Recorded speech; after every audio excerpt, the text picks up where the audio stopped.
Stop reaching around. Do it now. Do not move. In New Jersey, there's two things that I know for sure. If you turn a misdemeanor car stop into a barricade on the night shift, two things for sure are gonna happen. One is you're gonna lose a window, and two, you're gonna also go to jail. This is one of those cases. Should come back to a darkened color Volkswagen. I'll be Cambridge and Woodland, but not been a reference to moving. What's up, man? Roll down the window. I've mentioned this many times before. I really appreciate their passenger side approach from a safety perspective, and this is a law enforcement thing. You get the cover, you get more visibility into the passenger side compartment, and then there's a lot of other things that officers know, but it's a good move on the passenger side approach here. All right, reason why I'm stopping you, first of all, you were in a private lot just sitting back there. I see you got a blanket on, assuming you were sleeping back there. And secondly, the reason why I'm pulling you over, when you came out the lot, you didn't signal. Do you have license, registration, proof of insurance? Huh? Okay, can you provide that with me? So while I gave the officer props for passenger side approach for safety, I'm seeing something. I was a field training officer for many years in my career. He keeps occupying his gun hand with this flashlight, with this back and forth thing. From a cop side, this is definitely something you do not want to do. That hand has got to stay free. Appreciate it. Do you have registration for the vehicle? That's registration right there. Excuse me, proof of insurance. I'm sorry. It's on my phone. We now have both hands occupied. Appreciate it.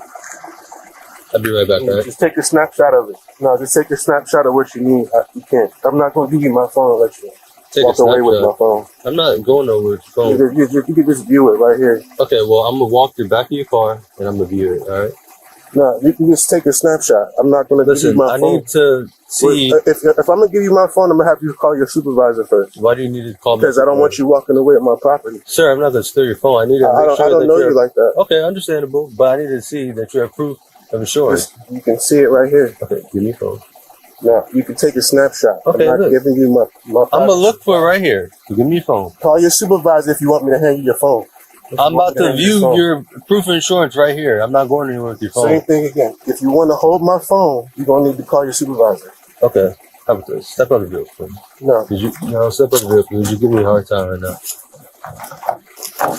All right, we're not going to get broken. Think about this, and in the comments, I'd like to hear your thoughts. Should the guy have just given the cop his phone, or should the officer have taken a picture of the insurance? There are arguments on both sides. The guy has to provide insurance, but maybe he has things on his phone that he's concerned that the officer may see. And then the officer, would it be a non-ego compromise to say, okay, let me just see it real quickly, see that the information is valid while I can still maintain the safety, because this officer's safety is incredibly important. Not a fan of this officer, the way he keeps occupying his gun hand. I can see the argument as to why I don't want to mess around taking pictures of your phone and stuff like that. But is there a safe compromise? I'd like to hear your thoughts in the comments. Roll down your window.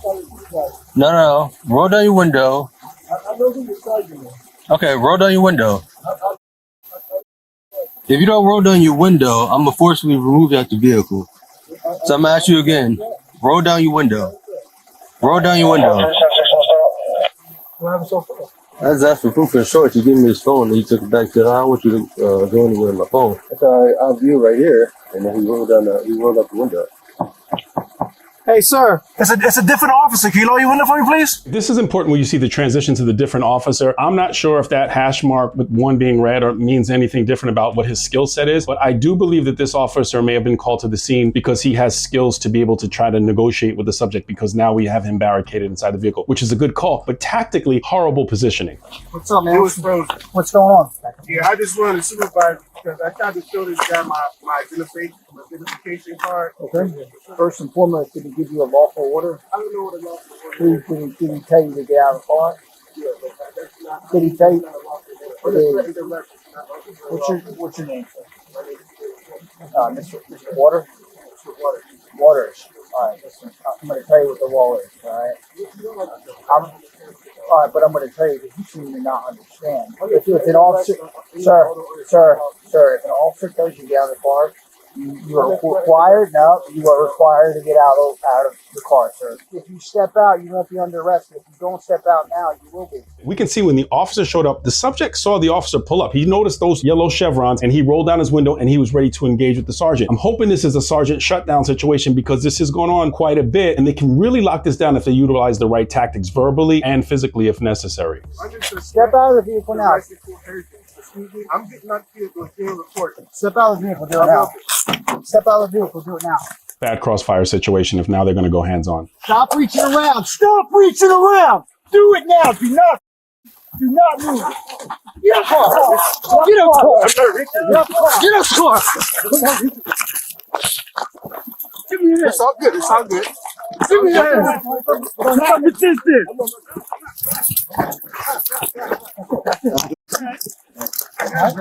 There you go. I got him. Let him go.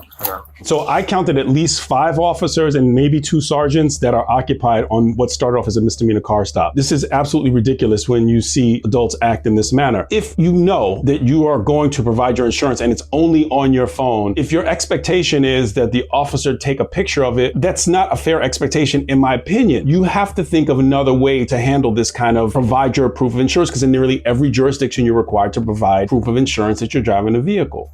I don't know why you had to go this route, man. Yeah, go what route? Study law? No, I also told you got the first. I don't care was about required to. It's all good. We'll deal with this in talk.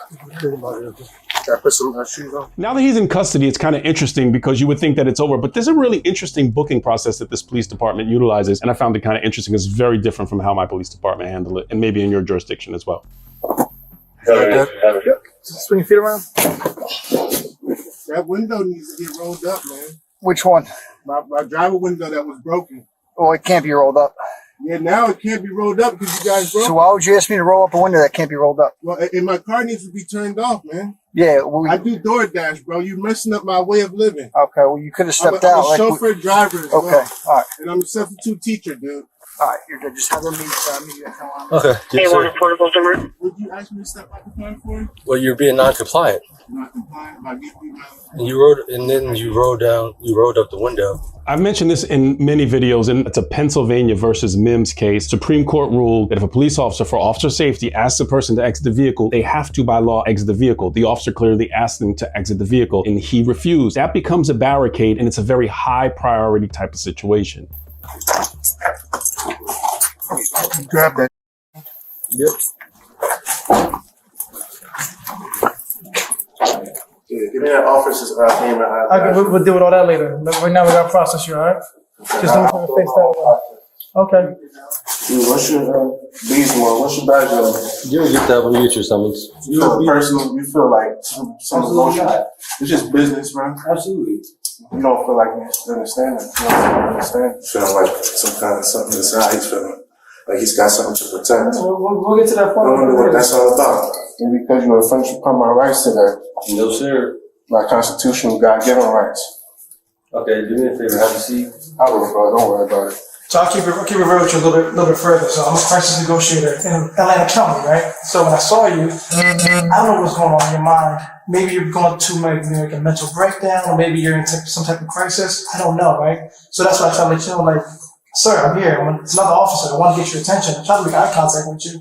You just want to give me that eye contact, you know? Obviously, things led to another, but I didn't really want to speak to you because I enjoy talking to people. You know, I really do. If somebody says, like, bro, you want to die, I'll break it. I've never been told that before in my life. I understand, but I can only So I don't know how to react to that. So Yes. when you saw me, that's probably what you saw. You didn't see me getting angry or upset or anything. Do I look angry or upset right now? Absolutely not. And this is a really interesting part of the booking process, which I haven't seen in my department ever, where you have other officers who are at the scene, not the arresting officer, that interact with the subject inside of the jail area or the booking area. I'm not quite sure the purpose, but it's a very unique process. So what happened? My rights. You're about to leave and now you're acting up. Because you keep trying to infringe upon my rights. This is to get your car back. That's all it is. No, my right is my car. Should never be You going. can take you to the lobby and I'll just bring this. Just wait for me in the lobby, Mr. Williams, and I'll bring you the I'll be all you car. want. Make sure you write that down.